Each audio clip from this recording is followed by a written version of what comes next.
everyone, welcome back. So, this is page 6, you guys. I am rushing through this. I'm going through this, and I am just trying my hardest to get to the things that I need to do to get to the deadline. And here we are.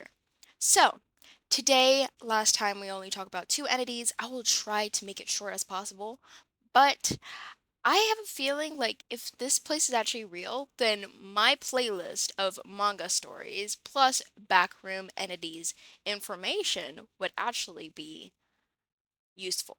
But at the same time, I never know if it's real, but I just imagine that it is real and I'm just giving you advice to survive, basically. Anyway, so before I talk about the backrooms, entities again, we were talking about level 2. I haven't finished yet. I want to talk about the entities first. Um and here we go.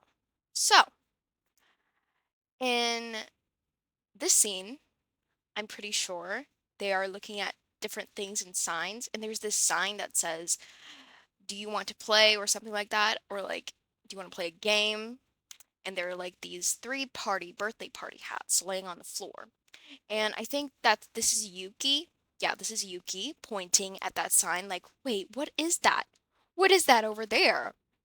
And then while always like looking at the different directions, so they're technically looking at both directions, but facing different walls. So Yuki's like, "Wait a minute, what is that?" And she's kind of pointing.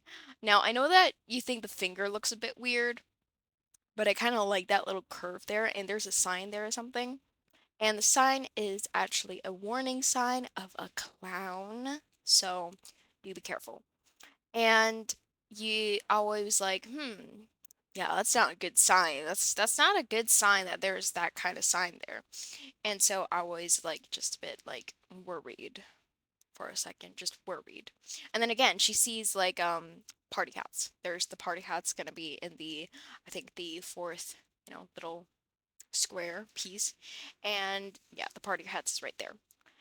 And play, yeah, question mark, and then asking you if you want to play, if you want to join, and that is not a good sign. Not a good sign. So, signs is that the entity has intelligence, that they can write, and they can knowledge what you're like, gonna react to. So, that is not good.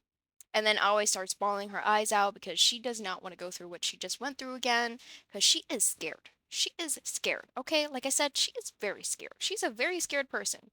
And then always like shocked, like, "Are you okay?" And yeah, that's basically what this page is about. Them finding out little bit signs, and then while always just like worried, Yuki starts crying. So yeah, that is what this page is about. So again, let's get back to our backroom level 2, the abandoned utility halls entities. So last time we talked about the Smelders and the dead moth. Death moth, not dead moth, but death moths. So if you haven't watched that, please go watch that right now. Yeah, and subscribe, like, and support. Thank you so much. It helps a lot. All right, let's talk about it. So personally, this is the most scary entity for me in level 2. One of the most scariest in level 2, trust me. These are the names of called clumps, okay? Clumps are strange, dangerous bundles of limbs capable of tremendous speed and incredible agility. Agility. Their preferred habitat in a majority of levels are spaces which are tight in comparison to their size, with the largest record specimens being about 3 feet. Though this makes them difficult to spot, clumps may still be seen in level 2 and 3. So, I hate this one so much because they're really fast, like I said. And the thing is, you need to make sure that you are eight, at least 8 feet away from it, because it can actually stretch out its limbs.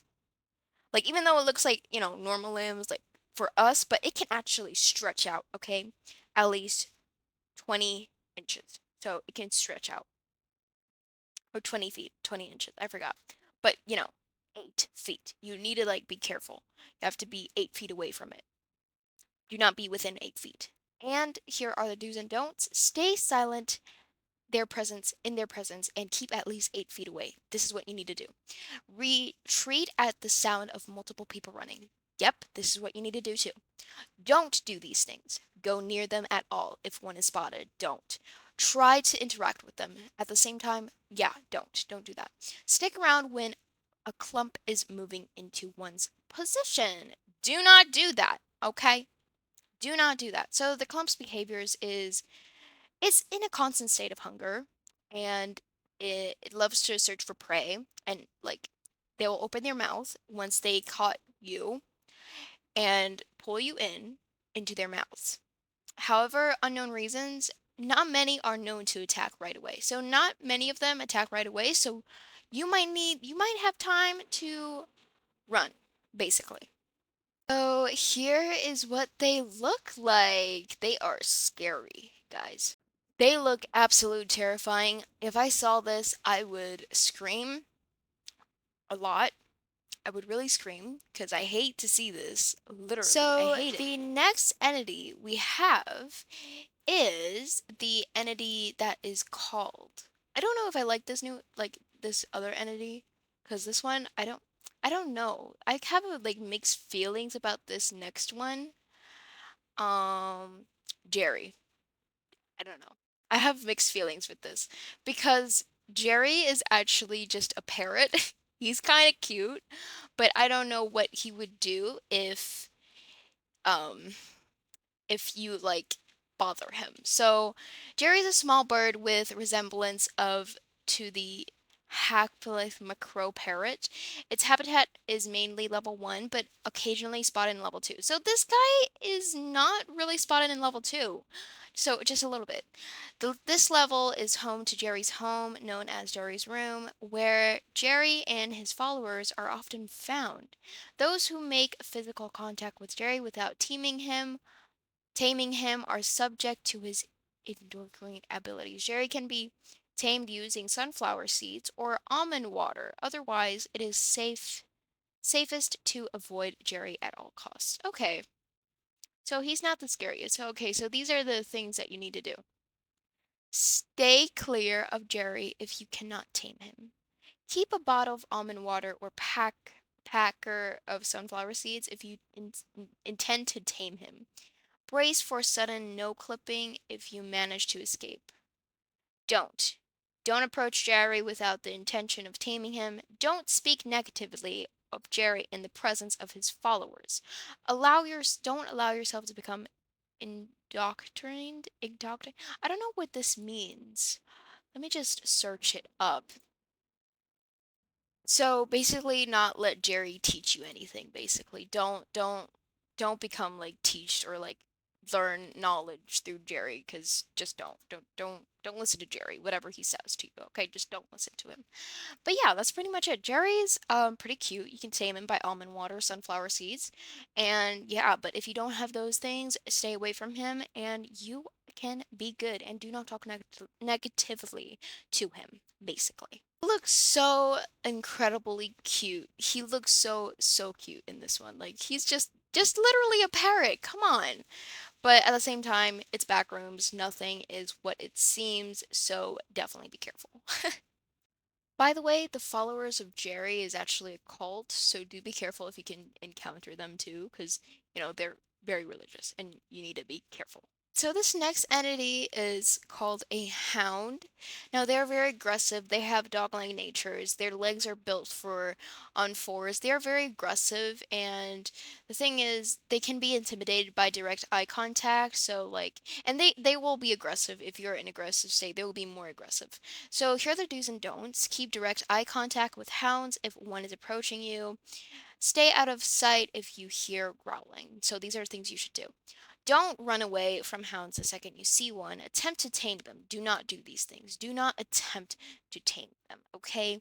They're very hostile and they become intimidated when you give direct eye contact and stare them down. This won't work for long, however, so you should have enough time to get your bearings and make a run for it. However, if you hear a growling noise, it's safe.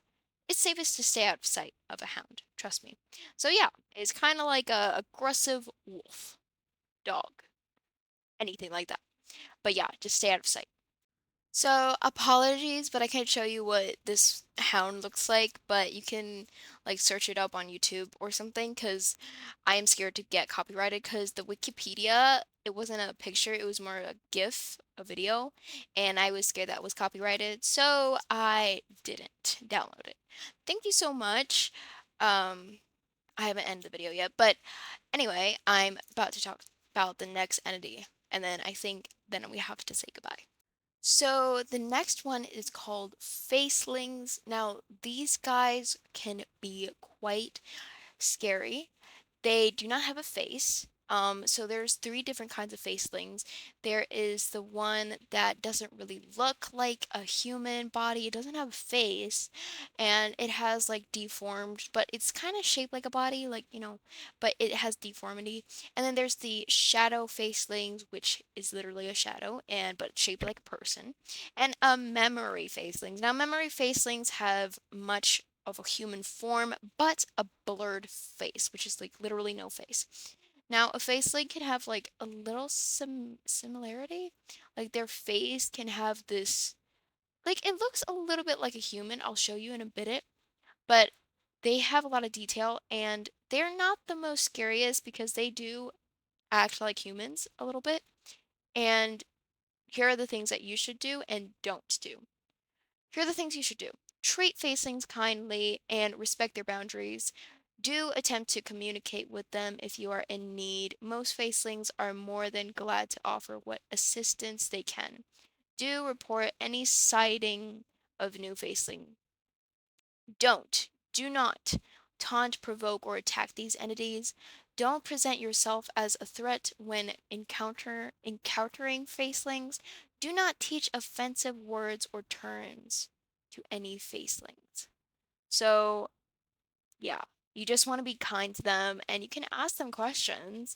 So these are the nicer ones. Like just as long as you don't show aggression or anything, they are totally okay. All right? They do not attack. They don't have a history of really attacking you unless you're aggressive. So they're pretty nice. So this is what their faces can look like basically. They can look like this, with hair and everything or like stuff like that. They can look like that. But yeah, that is one of the nicest entities. So I'm not really scared of that, although like it might be intimidating, but I don't show harm or anything. So yeah. Um yeah, that is the entities for today. But let's get back to the drawing. So now I'm just coloring in the skin color with RGB because as I said, I can't really, color in with the detail because it takes a long time, but I will soon, I promise. And yeah, I'm just going in with the colorings and filling it. This definitely took a while because this one had one of the most details, basically, because there was like a lot of like space, like a lot of, uh, you know, text, like boxes, basically. And yeah, I was just coloring in, having a little bit fun, even though. But yeah, thank you so much for watching. I hope that you like this video and support it. I will see you very, very soon. See you next time. Bye.